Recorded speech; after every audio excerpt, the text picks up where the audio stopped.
Welcome to America's First Warriors, stories of today's airmen and guardians.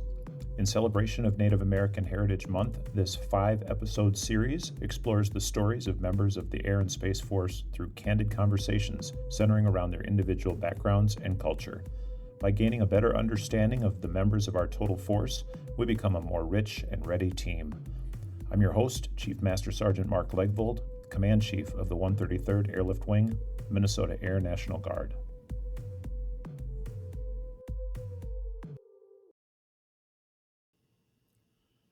Thanks for joining me on the second episode of America's First Warriors, stories of today's airmen and guardians. And today I am pleased to be joined by Senior Airman Carly Law. Carly is a personnelist who works at Buckley Space Force Base, and she's originally from the state of Oregon. Thanks for joining me, Carly. Hi, Buckley. Thank you for having me. It's an honor and a privilege to have this opportunity to speak with you and kind of give my experiences. Well, we're all excited to hear your story. So let's just start off right there. You grew up in a place called, and if I mispronounce it, you're going to help me, Klamath Falls, Oregon. Is that correct? Yeah, yep. Good What, old Klamath Falls, Oregon. what was your experience like growing up there? So it's a pretty rural area. There's a lot of farming and ranching. So when people think of Oregon, they think, oh, Portland. It's weird there, and it's rainy and dreary. It's actually the opposite. So where I'm from, there's the Klamath Lake and the Klamath River, which are very important to the tribes there, and surrounded by mountains. It's really similar to where I'm at now in Aurora, Colorado, but more of a basin, and it's just so wonderful and beautiful and full of life. You shared a story with me earlier about a time when you were growing up and you found some historical artifacts there where you were living, and you learned an important lesson from your dad at that time, and that kind of inspired you for the rest of your life. Tell us about that. Yeah. So like I said, I grew up in Klamath Falls, Oregon, but just north of Klamath is Chiloquin, which is or was the reservation of the Klamath, Modoc, and Yahuskan tribe. So the people that I'm related to, that I'm a part of. And we have there's a family ranch there just north of Chiloquin, kind of deep in the woods, and the river runs through it. It's beautiful. It's very quiet and peaceful. But just outside of my family's house there's these what we call pit houses, or which are, I mean, at the back then you could see like there was a dome over these kind of dugout areas in the earth. So what's left today is these deep indentations in the ground, and all around it you can see what are called lithics, which is basically, you know how like a lot of artifacts from Native Americans are like made out of obsidian, which like arrowhead's the most common thing. So lithics are what is left when you make an arrowhead. They flake off, so those are lithics. So I'd find them walking around, and I'd want to like take them with me, and my dad would always tell me like, no, you can't take that. That's part of history. You have to leave it. If you take it, you disturb everything around it. We leave it so we can remember what was there. We could appreciate our history and help protect it for the future, so the next 7 generations can appreciate it as well. That stuck with you, and it was very poignant, and it kind of inspired you to not just leave what you saw where your ancestors lived, but also to work to identify and preserve and archive other cultures. So you finished high school there and went on, and here you are as a senior airman working on a Space Force base. But maybe folks don't know this about you. You are a very well educated person. You got your bachelor's in anthropology and archaeology. Is that right? Yes, that is correct. I went to Oregon State from 2010 to 2013, obtained my Bachelor of Arts in anthropology with a focus in archaeology. Took a year off and worked. And what a lot of people don't know is I actually worked for the Bureau of Land Management as at first like an archaeological aide. So I was the assistant to the lead archaeologist there. And then as the years went by, I went to my undergrad, and they actually gave me a higher position. I was an archaeological technician then, so they would send me out to do surveys in these areas wherever there was like a big project, and then I could record any historical sites and help preserve those sites or make sure that there was no adverse effect to any ongoing projects like a timber harvest or a slash burn. And then in 2014, I went to University of Montana and obtained my Master in Arts with a focus in cultural heritage, which is basically archaeological law. A fascinating field to get into, and you've had so many really fantastic experiences both in Oregon and in Montana working. So you described some of that work. What were some of the finds that you came upon, and how did you have to work?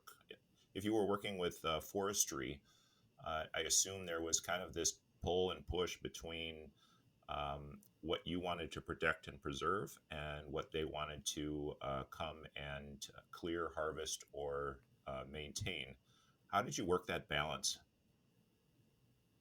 It's definitely difficult because you have all these different forces kind of pulling at you, trying to get you to help them achieve their goals and their efforts. So when a project is ongoing, you have to write up a report that records your findings, and then you give a statement on what you think the project is going to do. Is it going to have adverse effect? If yes, what are your suggestions on what can happen? It's really similar to how the Air Force works. Like if you come across an issue, instead of just like saying, "Hey, I have this issue," it's really pushed for someone to like, "Okay, you have this issue. What are your options? What can you do to solve this issue? Is it just going to have this adverse effect, or are there ways you can mitigate it and you can make it not as bad? You can actually, it makes you think more, I guess, outside the box. Consider all your options. I'm sure, and a constant challenge. And you brought up how this kind of equated to your service in the Air Force now, coming as a very well established, well educated, um, more seasoned individual. You decided to join the Air Force in 2019 and go through basic training. And I'm not going to ask you to share your age, but let's just say you were probably older than the 18 or 19-year-old airman going through. You are um, uniquely qualified to go through and provide a little bit of on the ground leadership going through the basic training and your initial technical skills. But that also comes with some challenges. Uh, can you describe what it was like going through basic training as a little bit older, more experienced airman? It was definitely difficult, not physically. The physical aspect was fairly easy for me. I mean, I would survey, like I would walk 15 miles a day on average, surveying through this rough terrain. So then going to basic and marching everywhere, and everyone's sad about having to wake up at as the sun comes up at dawn, or a little later. It was easy for me. It was my second nature. But having to deal with the age difference, I mean, I grew up in a different time. I remember 9/11 um, throughout elementary school, and I remember the effects of it. I remember Y2K, Mm-hmm. and all these other individuals don't. It's part of their history books. So it was definitely difficult in navigating that social difference. But after a Were little the, while, you're able to like communicate with them and imbue some of your knowledge and your abilities to these younger individuals who are joining. I'm sure eventually I was going to ask, were they receptive to it? It sounds like your style with people probably allowed you to be a good on the ground leader, and they eventually responded to that pretty well. Um, you mentioned that some of the things you're very passionate about is just getting outdoors, and that allows you to connect with the connect with the nature, connect with your beliefs. And I still remember those very bright early mornings at Lackland Air Force Base where there is a sense of constant busy and push and pull, but it's also extraordinarily peaceful if you just take a moment. Uh, is that how you connected while you were going through that time in your life? At Lackland. Yes. Um, in a sense, I mean, my favorite part of going through basic was Beast Week. We were quote unquote in these tents that were pretty lavish in my opinion, pretty nice, and just going through these physical drills. That's that's how I found my connection. We were in a nature area with all these other individuals and going through these obstacle courses. And for me personally, I enjoy physical exertion. I enjoy trying to navigate something difficult and strenuous, which is why I love hiking so much. Throw on a 45-pound pack and I'll be out in the woods for a couple of days and I'll be fine.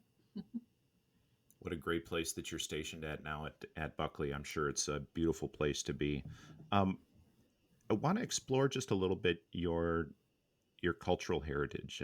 You said that you kind of ran through it very very quickly. How you describe not only the community that you are a part of, but then the okay. I'm just asking you. Can you tell us a little bit more about your cultural heritage and how you identify within that? Klamath is a it is a place, but it is also a Native American community. But then there's also sort of a regional description of that. Can you give us a little bit of insight into that part of your heritage? Yeah. Um, so I when I first spoke, I said Waklisi, which is it's basically hello, how are you, in Klamath. So I identify as a Klamath woman first and foremost, but the Klamath tribes is composed of actually three separate entities. There's the Klamath, the Modoc, and the Ayahuascan.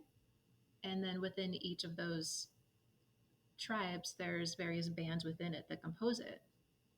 I'm also a part of the Confederated Tribes of Siletz Indians on the Oregon coast in Siletz, Oregon, and that is part of or is composed of approximately 21 different bands.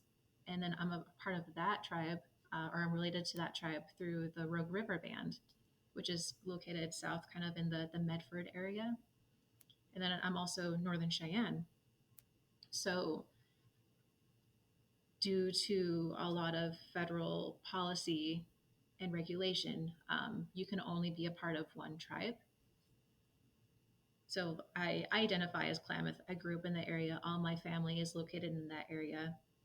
We have a deep history there, and but I'm registered as a Siletz tribal member due to again the various policies that can be it's very dark. It's a very dark part of our history that Is is that regulated. is that type of regulation a limit on how people identify? What does that? You mentioned it's dark. Um, what are the limitations aside from the fact that it's just tough to describe culturally how and who how people are, how people grow up, and how they identify? What are the limiting factors in that policy? So it can limit how what you can access within the tribe. So the, each tribe is supposed to be similar to how our federal government is structured. It's a requirement if you're going to be a federally recognized tribe. So there's about 567 or 68 federally recognized tribes, I believe. And like I said, so the Klamath tribes is composed of three different bands. The Confederate Tribes of Siletz, approximately 21 different bands. So that big number doesn't take into account those various bands within those recognized tribes. And you're related to them based on what is known as blood quantum. So you literally have to prove what percentage native you are to that tribe. And it's very dark. we're the only minority group that has to prove we are who we say we are. That sounds like it is extraordinarily difficult, and I'm sure that is a personal struggle that hopefully we can our policy will catch up to where we are today, and people can just identify. Um, like you said, you grew up in a culture, and that's how you were raised, that's how you identify, but also being able to um, being able to understand and link with all the parts of a person's heritage without having to go through, and it just seems so archaic, doing a Mm-hmm. proving a bloodline. Yeah. And then like on occasion someone will ask me like, "Oh, like how much are you?" And it's like, "Actually, I know they don't mean harm." So when I do come across that question within the military, I try and correct them like, "Hey, like you know what? Like I know you don't mean to be rude or insensitive, but that's actually a really rough question to be asked." Um, to to correct you and for future references, like when you ask someone like their heritage, like ask them like, "Hey, how do you identify? Like where what tribal affiliate or yeah, what tribe are you from or band or how do you introduce yourself?" I so appreciate that because I'm asking you questions. I'm coming at you as a Scandinavian American, uh, old white guy, and sometimes with a good heart and good nature, people like me ask questions of people from different cultures, and we don't get it right, Mm-hmm. even though we're trying. And being gently corrected and guided along the way is something that I have come to really appreciate as a still growing individual. But Carly, can you give us some of those tips that say, hey, how can I be a little bit more sensitive? Not asking somebody, oh, how much are you, but saying what culture are you from? What culture do you identify with? What are some other ways that people like me can be a little bit more sensitive and learn a little bit more? I think one of the first things to do would just to look at the history of the area and see what tribes or what bands, what peoples were there, and try to glean a little bit of information of their history. Go to the museum would be a good first step, or even go online. There's so many different maps that are out there that the tribal peoples have created and put out there for someone to learn more. Even if you have the chance to go to the Smithsonian, the Native American Smithsonian in DC, that is a great place to go as well because it looks into identity and how Native Americans have been portrayed throughout history. I mean, like at one point, actors were painted to look Native American, and for a long time, the stereotype was we all looked like we were from the Southwest. Mm-hmm. Well, I've got a second question, follow up question for you on that one. But you talked about getting to know, learning a little bit more about people's cultural heritage and what makes them unique. One of the things that you have done throughout your life, I imagine, is you picked up beadwork. Now you've started to become a teacher of that, and you're also working on um, a cookbook. Explain a digit kitchen to me. I'm not working on a cookbook. I'm not that patient. I wrote a thesis. That was about as far as I could get. But so I'm spearheading the events here at Buckley for Native American Heritage Month, and on the 9th, I believe I'm doing like a craft session. So I'm showing people how to bead some earrings out of seed beads. I've taught myself. Well, actually, no. When I was in my undergrad, I was with the longhouse there on campus with a bunch of other students, and they taught me. So I'm hoping I can pass on some of this knowledge, and through that, I can talk a little bit about tribal histories in the area. And then on November 15th, I'm actually doing like a cooking demo, I guess. So the first dish I'm going to be making is a Indian tacos, or some people like to say like Navajo tacos. Big conflict there. Also, it's just Hmm. a fun conflict between tribal peoples. So it's fry bread. So think of like the carnival elephant ears, and then just made like a taco. But I'm going to go into like the history of how that became like a tribal food staple, and why it's actually not really a staple, only recently so. And then I'm gonna try and make a dish if you want to venture away from a turkey. Try a duck, or which would be common in this area, or where I'm from, salmon. So I kind of want to broaden and kind of show people how I like to cook, my people like to cook, and also kind of give like a little bit of a history lesson. I'm also been in contact with the tribal liaison here on Buckley, and he gave me this awesome, um, basically book on the ethnography of this area. So I'm hoping I can dive into that and kind of glean some information from that to share. How is the so Buckley's in a good spot there in Colorado, and there is a lot of Native American cultural heritage there. Can you describe the community support and the community outreach that, as an airman on a Space Force base, which I'm still learning how to understand that dynamic, but what's the community outreach and support like there with the Native American community? Um, so it's a little difficult to say because when I first got here, I mean, it was the height of COVID. Um, I got here. I'm an older airman with the experience living in the outside world, and I got put in the dorm.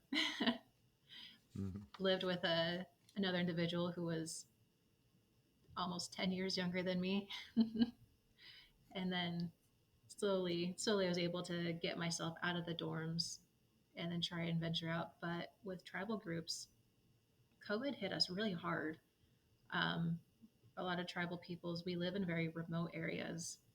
With it's a very it lacks a lot of resources that are needed.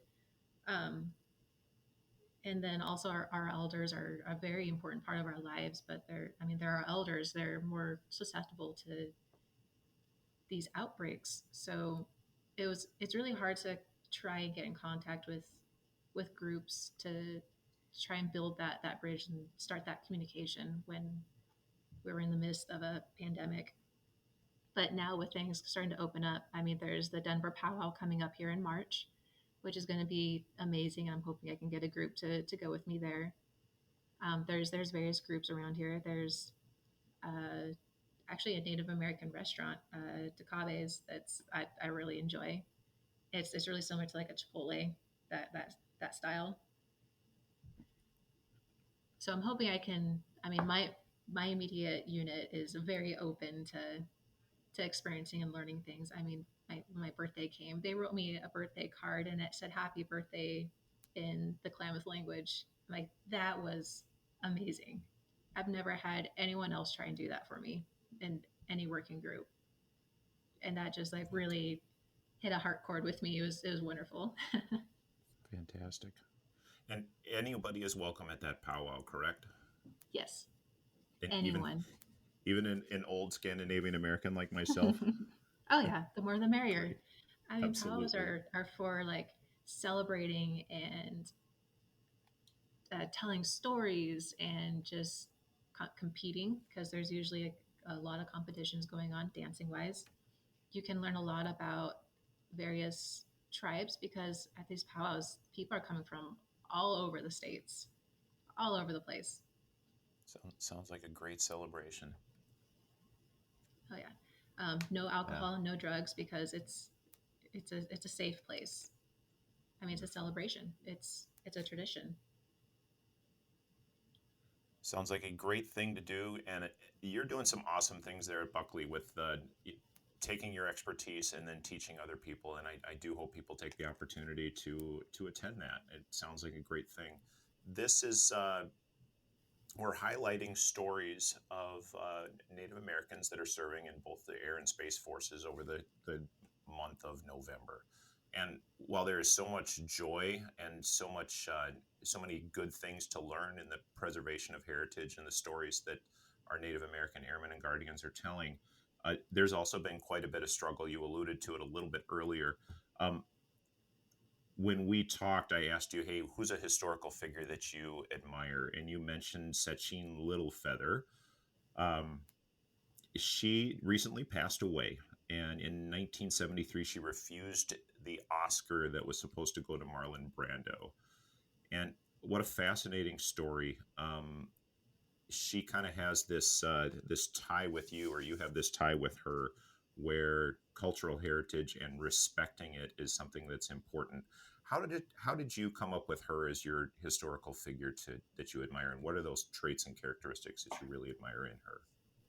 So when I was writing my thesis, I actually looked into a little bit of about the various Native American grassroots groups that were trying to like work on gaining civil rights for us. So in 1969, there was the Alcatraz takeover, as some people like to call it, a sit-in, and she was all for it, and she wanted civil rights to she wanted more civil rights for Native American peoples. I mean, we weren't given the right to vote until the late 40s, early 50s. There were various programs put into place to get Native Americans off the reservation and kind of out into the cities to help them get like a leg up and actually be able to gain an education and whatnot. But a lot of these programs fell through, and she saw this and she worked very hard. She established a couple of um, groups in Seattle. She went to Europe a few times to give speeches on her experience as a Native American woman. I mean, you said that I'm fearless. No, that she was extremely fearless and very giving, and she put others before her all the time. She's someone that I look up to, and I hope that I can obtain a quarter or a fifth of the things that she was able to accomplish in her lifetime.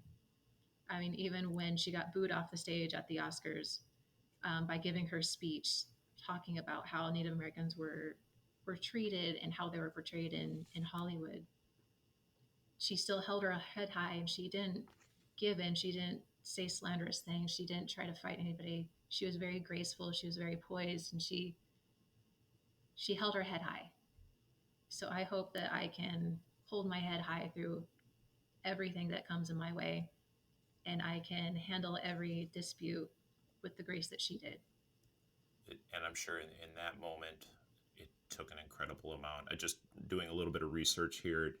John Wayne standing in the back was absolutely furious, and at that moment in our country's history, it was a while back and 50 years ago, Mm-hmm. and our outlook has changed. The way we treat human beings has changed, but like you alluded to earlier, our policies still are not quite catching up with that. Um, Carly, closing things out here, a strong, well educated Klamath woman that's serving as an airman at a Space Force base. There's a lot of people out there that are thinking about serving or are currently serving, new in their careers, and maybe don't have that fortitude to hold their head up high like you do, and like Sachin Littlefeather did. What advice do you have for people that may be struggling with identifying within their heritage and serving in the military at the same time? Be fearless. It's scary. I'm scared all the time. I'm worried about what my next action might cause the ripple effect. But my ancestors fought hard for me. I feel I should do the same for the future to come. And the world's changing right now. It doesn't matter your age. It doesn't matter how many times you want to change your career path. Everything is an experience. And if you can learn at least one thing from every experience, I think you're on the right track. It's Don't be afraid to open your mind and to gain a new a new experience. I said that a lot, but it's true. Um, Life's scary, but You just gotta power through, and it's always an adventure. Be open to it. Absolutely right.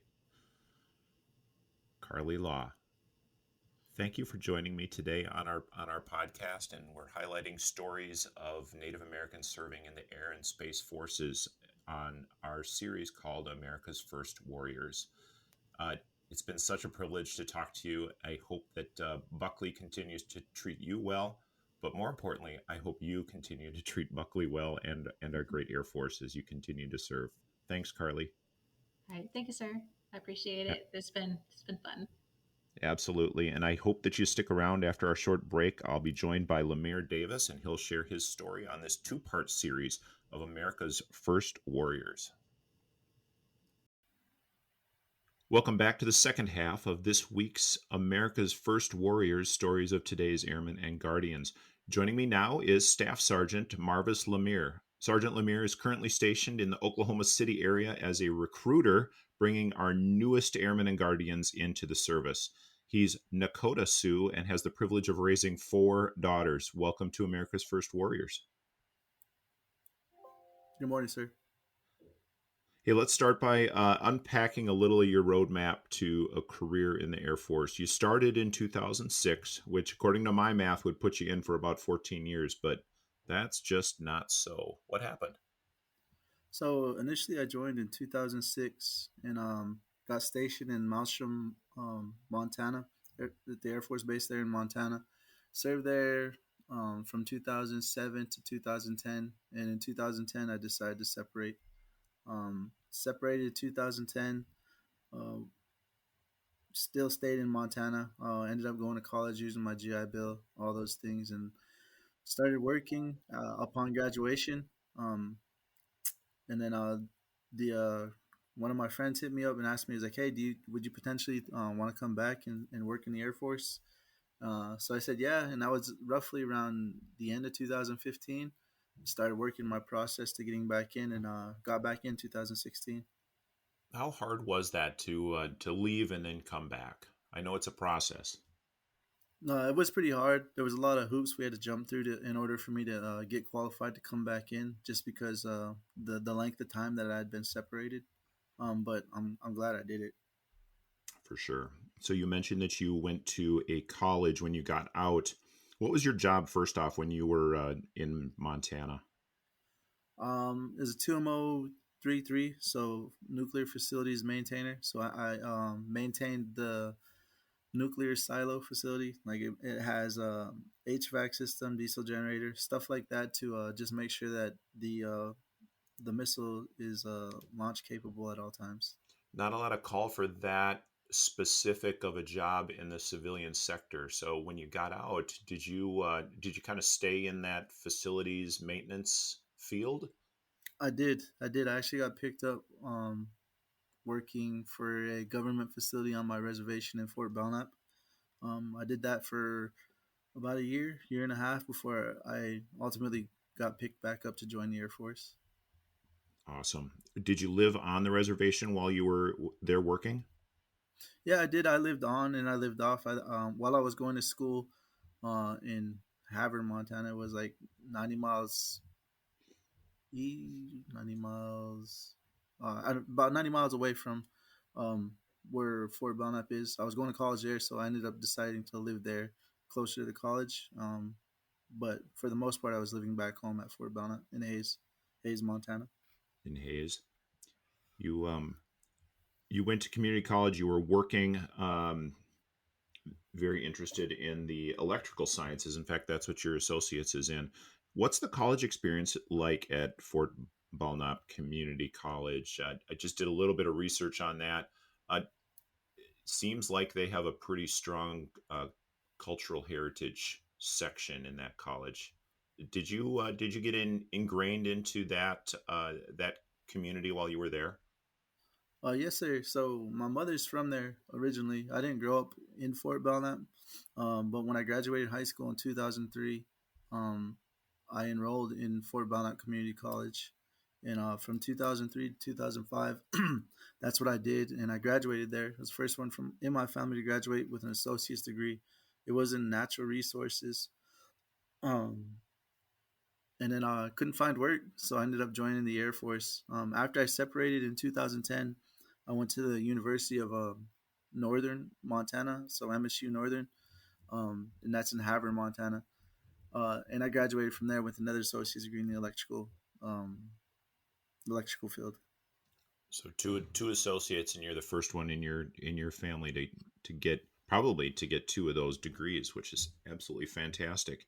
Um, when you came back into the Air Force, did you go right into the recruiting field, or did you go back out to the facilities maintenance? When I came back, I got stationed right back at Mushroom, and I got back into my old job. So it was kind of crazy because I went straight to MEPS. I swore in, and they gave me my orders, and they said you report to Malmstrom Air Force Base 2 days from now. I didn't have an ID or nothing, so I was like totally confused. It was pretty crazy. I hope you didn't join the military to see the world, because you really haven't, have you? I have not, sir. That's what I always tell people, especially during recruiting. I was like, initially I joined for the possibilities of going to Japan or the UK, but I ended up getting stationed in my home state. At the beginning, when I first found out, I wasn't too enthusiastic about it, but after doing my job, falling in love with my job, and really just appreciating the opportunity that I had, it didn't matter where I was at. So I'm glad things worked out the way they did. It's fantastic. Hopefully, sometime in your lifetime in the Air Force here, you do get a chance to see a little bit more of the world. But right now, you're still kind of in the Midwest, the southern part of the Midwest, and you got this great opportunity to help shepherd people that are interested in service actually into the service. What are the what are the challenges and the benefits of that type of job? So the challenges for me is typically I'm not a person that likes to stand up in front of people and speak in a public speaking setting. One-on-one conversations is all right, but when once you get me to stand up and use my big boy voice, I guess, or speak in front of a high school students, that was the more challenging. So it's just stepping out of my comfort zone and understanding that this is what the Air Force needs me to do for them. So I took it as a challenge and been able to overcome that for the most part. There's still times where I stumble here and there, but that's something that I'm glad that I've been put in this position is because it's given me the chance to not only grow professionally but like personally too. So it's given me the confidence uh, to do think something that I thought I would never be able to do. Yeah, is that the hardest part of the recruiting piece? Is just kind of overcoming that fear, or I mean, you talked about the process of coming back into the Air Force after being out for a bit, and a lot of these folks that are just getting interested in joining, it is a big process, isn't it? It is, sir. It is, yeah. And for me, that was the biggest fear. For other people, it could be different things, but um, I think coming and stepping into recruiting was by far the scariest part of my Air Force journey so far. Just because when I tell you I can't do public speaking, I would get all nervous and clammy. My hands would be sweaty. That's the truth. Like it took a lot for me to do this just by repetition and just understanding that this is what I need to do. Yeah, and we definitely need good, motivated people. What do you what are you looking for characteristic wise in troops that are coming in? I mean, you are somebody that grew up on a reservation, moved away, went to college, joined the Air Force, got out of the Air Force, came back in. There's this level of personal perseverance. Now you're working through your own fears. How do you pick up on that when you're looking for somebody that will be a good fit for us in the military? Typically, I look for somebody who is engaged. They are self motivated. When I tell people I'm just trying to open a door and give you the opportunities that I've been able to thrive on, that's the legit the way I look at it. Um, if this is something you're serious about and you want to do, I'll do my best to help you get you there.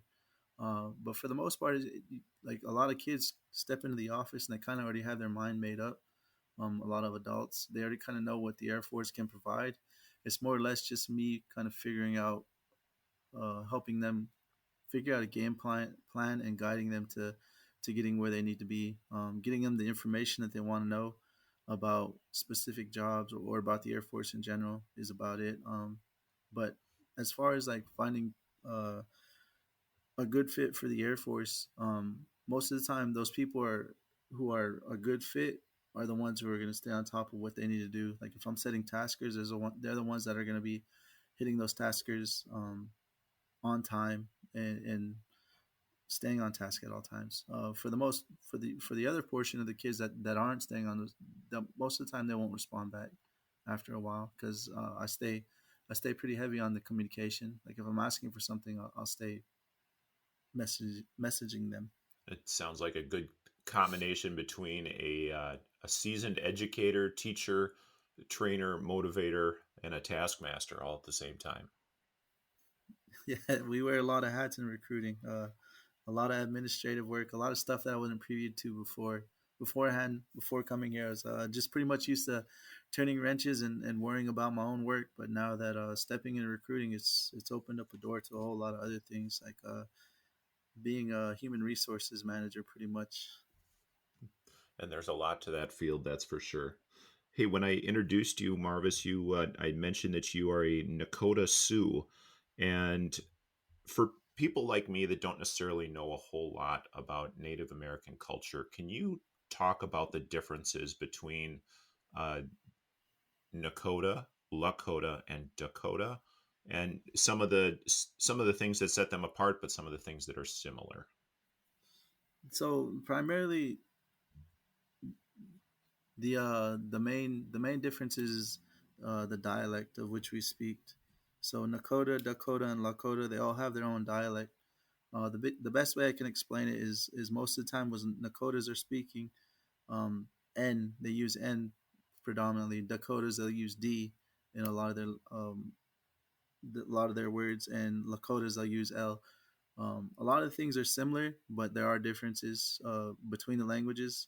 For the most part, like a fluent speaker can pick up on what a Lakota speaker is saying, but it won't be exactly to a T of what they're saying. Like they get the general idea of what they're asking for, what they're trying to talk about.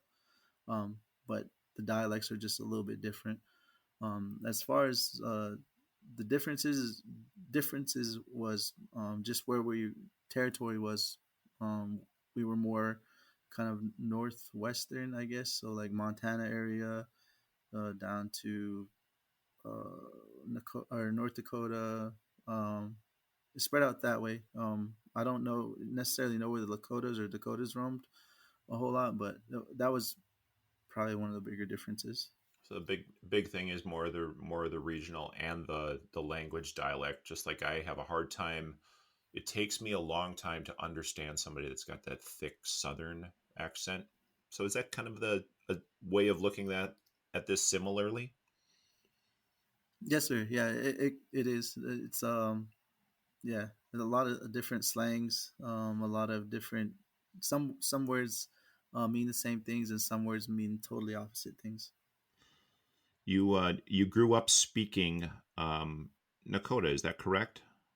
Not a fluent speaker. No, no. I more or less. So growing up away from Fort Belknap, I didn't have the chance to really get to dive into learning my languages of Fort Belknap. My mother is was Ani and Nakota. So the on paper it says Grovant for Ani, but they're that language and the Nakota language, I really didn't get a chance to start learning until I moved back to my home reservation in 2003. Who was your primary teacher when you started learning the language then? Two people. I started learning both of them a little bit. Like through college, it was Terry Brocky, and he taught Ani for the most part as a class, but working through ceremony and things like that, powwows, whatever it may be. Um, Hearing him speak, you kind of pick up on generally what he's trying to say. As far as the Nakota side, it was my adopted brother Kenneth Helgeson.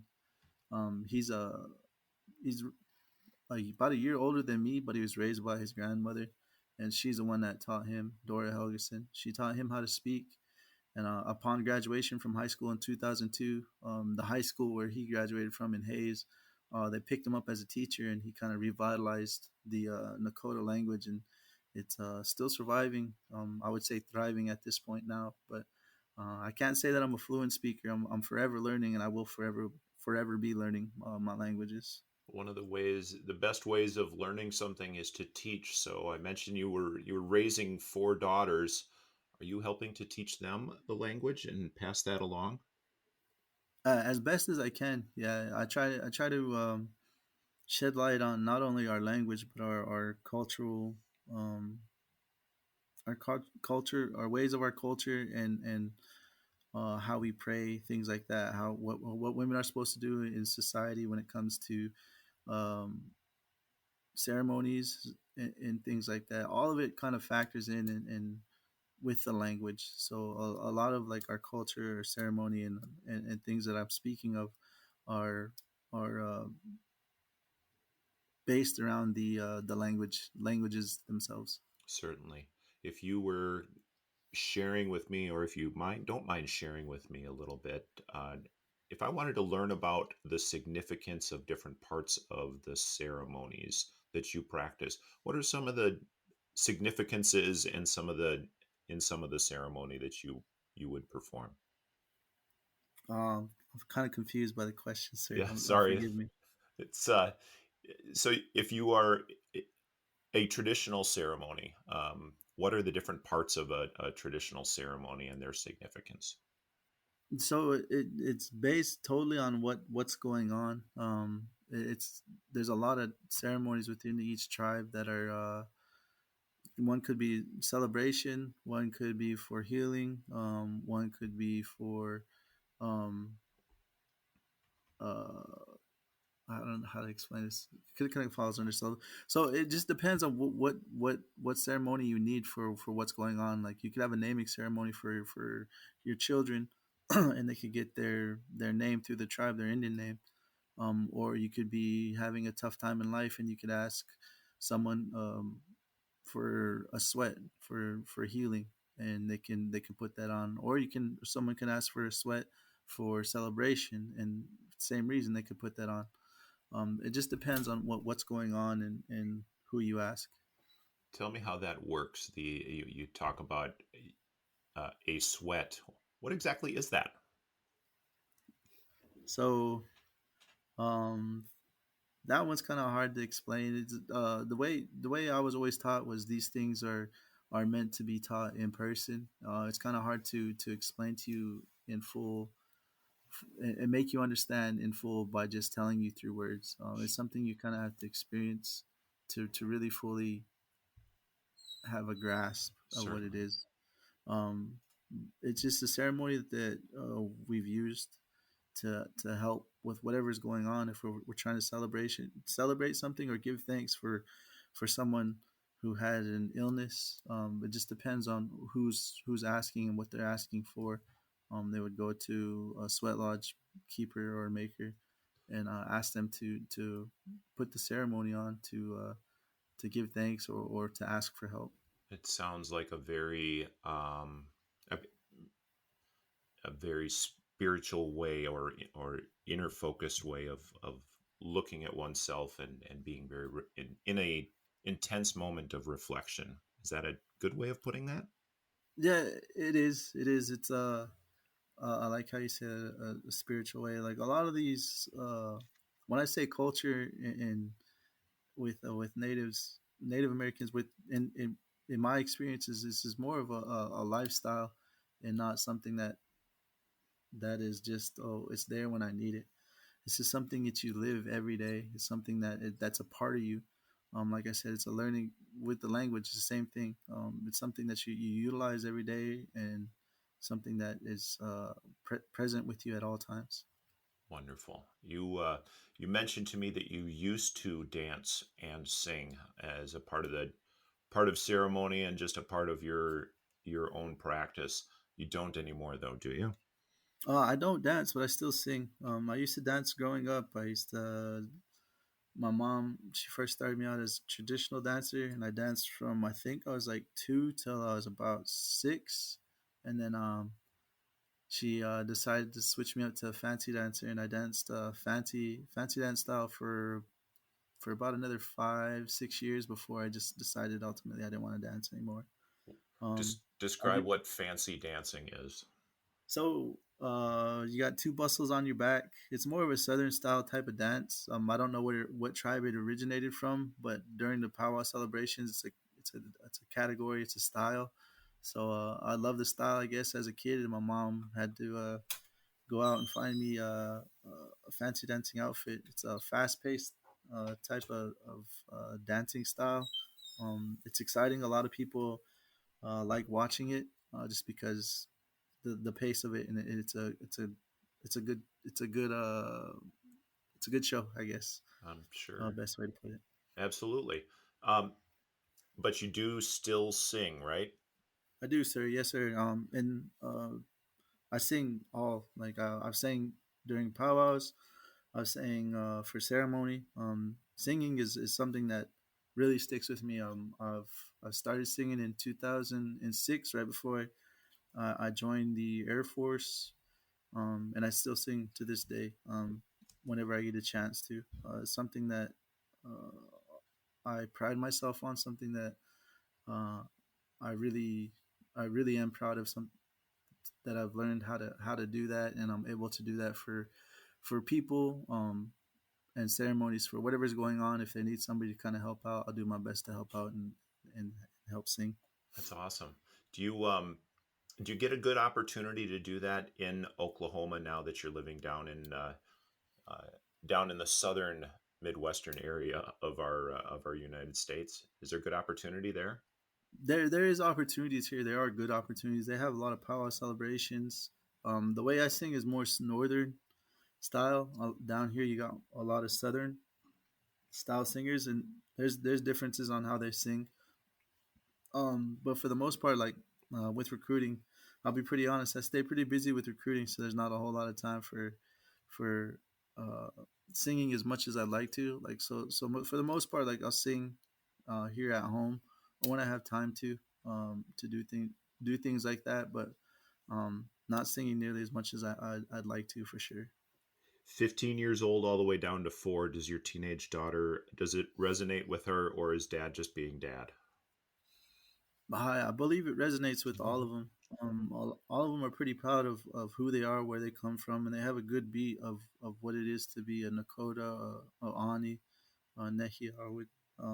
Because my father is Cree, Rocky Boy, a Chippewa Cree from Rocky Boy, so they pay homage to all of them. So they understand that they're not just Nakota, they're not just the Ani, they are from Chippewa Cree also. So they try to do their best to uh, to pay respects to all tribes.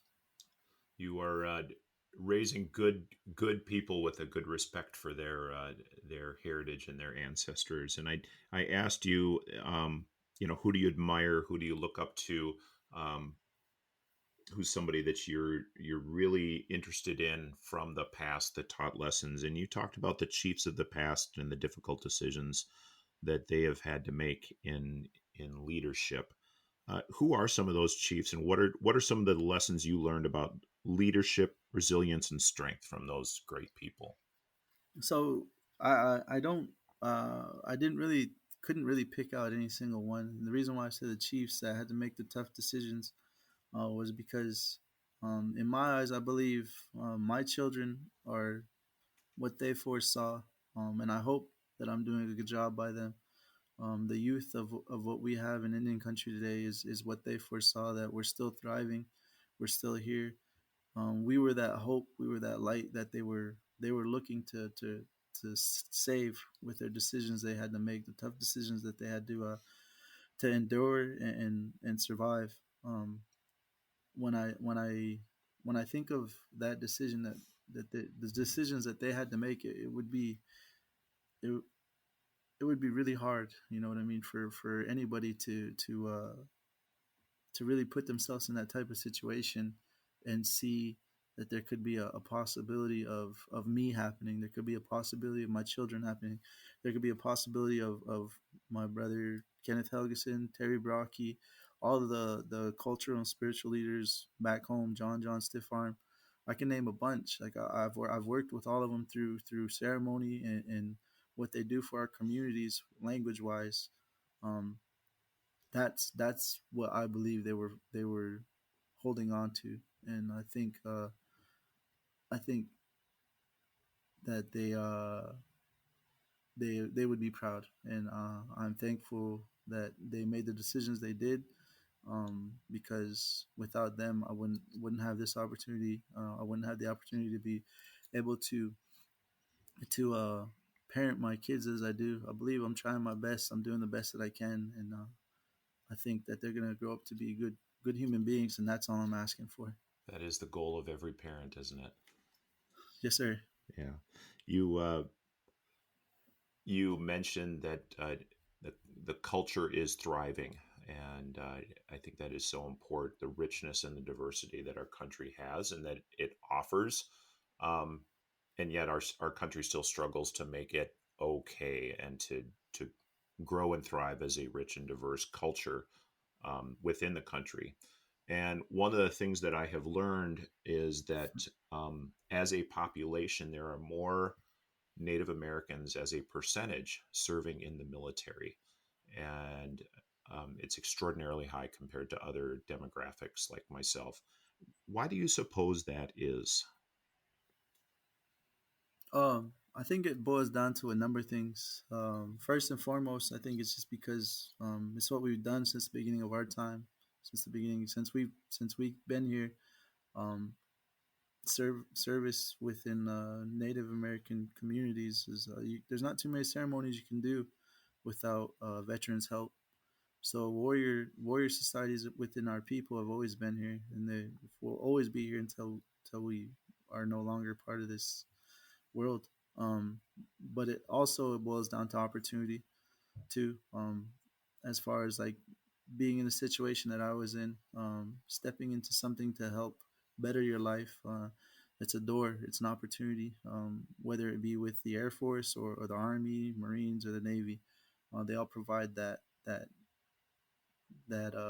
service of being a veteran, and also the opportunity to help better yourself.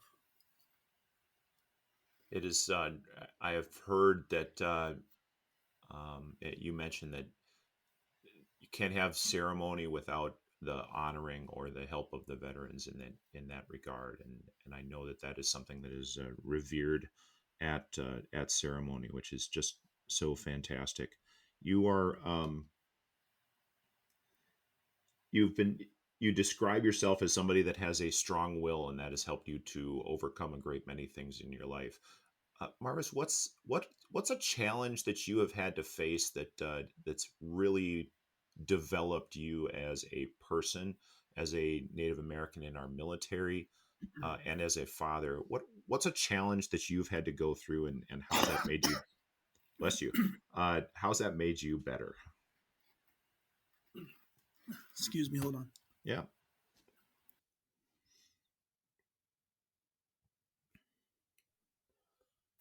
Sorry about that. No, that's all right. It's morning, and we're both having our cup of coffee in our own neck of the woods.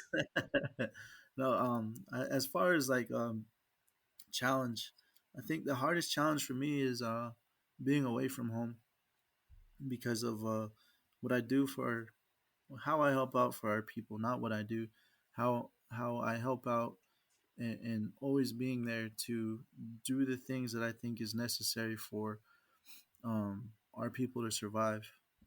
So stepping away and being of in service of our country, America. So being away in Oklahoma, it's tough because you're not in the thick of it with when it comes to like ceremony or culture. So um, I think for me, off the top of my head, that's the hardest thing. As far as being strong-willed, I've always been that way, resilient, I guess. I don't like talking like this because I'm like speaking on myself, um, but now for me to explain to you, this is how I have to explain it. But stepping in situations that are uncomfortable, I've noticed throughout my life, I've always done that, and I've never, I've had fear, but I've always gotten through it, no matter what it was, and that's something I am proud of for sure. Thank you for that. I so appreciate your ability to communicate the strength that you've had to show as a good example for other people who hopefully who are listening and maybe just need that little extra dose of courage in a difficult time. I'm sure I know that's a challenge for you. You mentioned it, so thank you so much for sharing that. Oh, Um, thank you, sir. so we're doing this podcast as a series during Native American Heritage Month, and as we start to roll out here, why is this month or why is celebrating Native American heritage an important piece of our country? For me, Native American heritage is every day. But for this month, I think it's important because it gives us the opportunity to educate, um, educate everybody by kind of expressing ourselves like through celebration, or if someone invites say me out to a school and they wanted to ask like what's important about Native American Heritage Month and what do you see.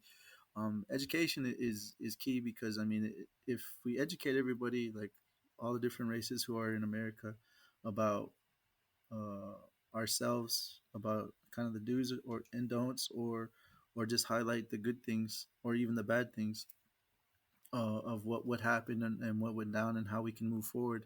I think that's the biggest key for me that Native American Heritage Month can provide. Well, you've definitely given us a little bit better window about you personally, but also about your culture and your heritage, Marvis. And I do appreciate so much you sharing your story. Thank you, sir. Absolutely. Hey, I hope you're all enjoying this series during Native American Heritage Month, hearing the rich stories of Native American airmen and guardians. Next week, I'll be featuring two airmen, one serving within the Space Force and another serving, um, bringing our newest airman into the Air Force. Sergeant Lamere talked to us about recruiting folks. Once he's done with that hard job, we send them to Lackland, which is a special place for everybody serving in the Air and Space Force right now. And this young woman is helping to develop them into actual airmen. So I hope until then uh, you enjoyed this series, and I hope to hear from you or see you next time on our podcast. Thanks again, Sergeant Lemire. Thank you, sir. I appreciate the opportunity. America's First Warriors, Stories of Today's Airmen and Guardians was sponsored by the Indigenous Nations Equality Team, an Air and Space Force Barrier Analysis Working Group. Background research and subject exploration was accomplished by Master Sergeant Francis Dupree, Buckley Space Force Base, and the 133rd Airlift Wing's podcast development team. Special thanks to Master Sergeant Lacey Roberts for her technical and cultural guidance, and to Ms. Amy Lovegren of the 133rd Airlift Wing's Public Affairs team for her production expertise. Again, I've been your host, Chief Master Sergeant Mark Legvold.